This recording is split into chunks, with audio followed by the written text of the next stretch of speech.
تو nail polish اتار لیں، اور جب یہ یقین ہو جائے کہ میت سر سے لے کر پاؤں کے ناخن تک اچھی طرح صاف ہو چکی ہے تو غسل کی ابتدا کریں۔ جیسا کہ ذکر ہو چکا ہے، غسل 3 ہوتے ہیں: آب بیری، آب کافور اور آب خالص۔ پہلا غسل آب بیری سے ہوتا ہے۔ طریقہ یہ ہے کہ بیری کے کچھ پتے پاک اور صاف کر لیں، اسے کسی کپڑے میں لے کر پانی میں بھگو کر رگڑیں، تھوڑی دیر میں جھاگ نکلنے لگے گا۔ اس جھاگ کو غسل کے پانی میں ملا دیں، اتنا ملائیں کہ نہ پانی کا رنگ بدلے اور نہ بو بدلے، یعنی پانی مضاف نہ ہو۔ نیت کریں، غسل ترتیبی دیتا یا دیتی ہوں اس حاضر میت کو آب بیری سے واجب قربتاً اللہ۔ اب سر اور گردن کے آگے پیچھے، کانوں وغیرہ پر پانی ڈالیں۔ کوشش کریں کہ سر سے گردن تک تمام حصے مکمل طور پر تر ہو جائیں۔ پھر داہنی سمت کندھے سے لے کر پاؤں کی ایڑی تک آگے پیچھے جسم کے ہر حصے کو اس طرح دھوئیں کہ پانی ہر جگہ آگے پیچھے پہنچ جائے۔ پشت اور زیر ناف ہر جگہ تر ہونی چاہیے۔ ضروری ہے کہ داہنی طرف پانی ڈالتے ہوئے بائیں طرف کا کچھ حصہ لے لیں اور بائیں طرف پانی ڈالتے ہوئے دائیں طرف کا کچھ حصہ لے لیں، اور پانی ڈالنے میں اگر پانی ختم ہو جائے تو بہتر ہے کہ پانی جہاں ختم ہوا ہے اس حصے کے قدرے اوپر سے دوبارہ پانی ڈالیں تاکہ جسم کا کوئی حصہ تر ہونے سے باقی نہ رہے۔ یہی عمل بائیں طرف کریں۔ یہ خیال رہے کہ سوئی کی نوک کے برابر بھی جسم کا حصہ خشک نہ رہے۔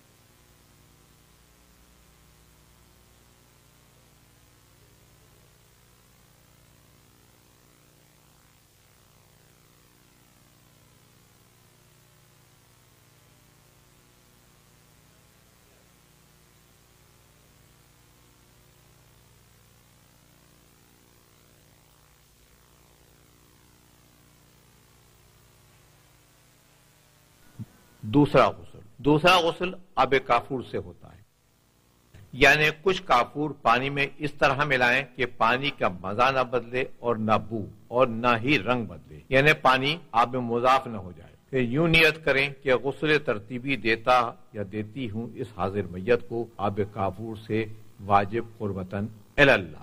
پہلے سر کا پورا حصہ بمائے گردن، پھر جسم کا دایاں حصہ اور پھر بایاں حصہ مکمل طور سے اس طرح دھوئیں کہ کوئی جسم کا حصہ پانی پہنچنے سے باقی نہ رہے۔ ضروری ہے کہ داہنی طرف پانی ڈالتے ہوئے بائیں طرف کا کچھ حصہ لے لیں اور بائیں طرف پانی ڈالتے ہوئے دائیں طرف کا کچھ حصہ لے لیں۔ تیسرا غسل اور آخری غسل آب خالص سے ہوتا ہے۔ اس کی نیت یہ ہے کہ غسل ترتیبی دیتا یا دیتی ہوں اس حاضر میت کو آب خالص سے واجب قربتاً اللہ۔ وہی عمل، یعنی سر کا پورا حصہ بمائے گردن، پھر دائیں طرف کا پورا حصہ، بغل، سینہ، دائیں پنڈلی، پشت، زیر ناف، غرض کے ہر طرف پانی پہنچ جائے۔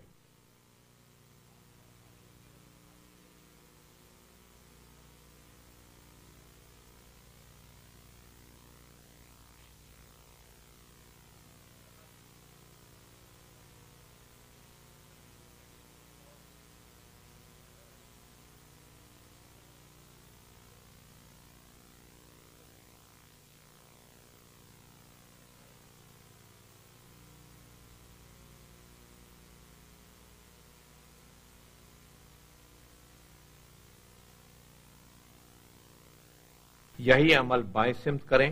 ضروری ہے کہ داہنی طرف پانی ڈالتے ہوئے بائیں طرف کا کچھ حصہ لے لیں اور بائیں طرف پانی ڈالتے ہوئے دائیں طرف کا کچھ حصہ لے لیں۔ غسل کے دوران میت کو کسی بھی لمحے بالکل برہنہ نہ ہونے دیں۔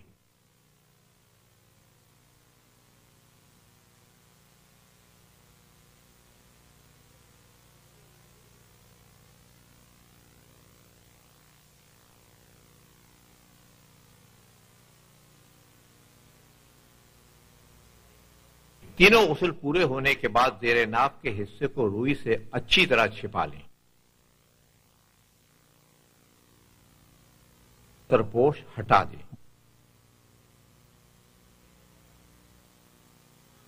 میت کو کسی پاک کپڑے سے خشک کر لیں۔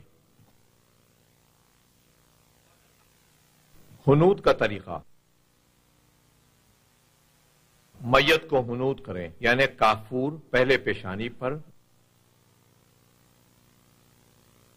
دونوں ہتھیلیوں پر،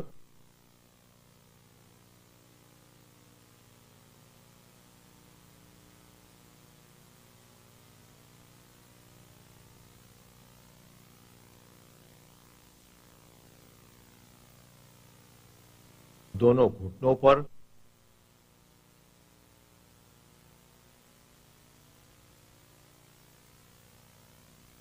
اور پیر کے دونوں انگوٹھوں پر لگائیں،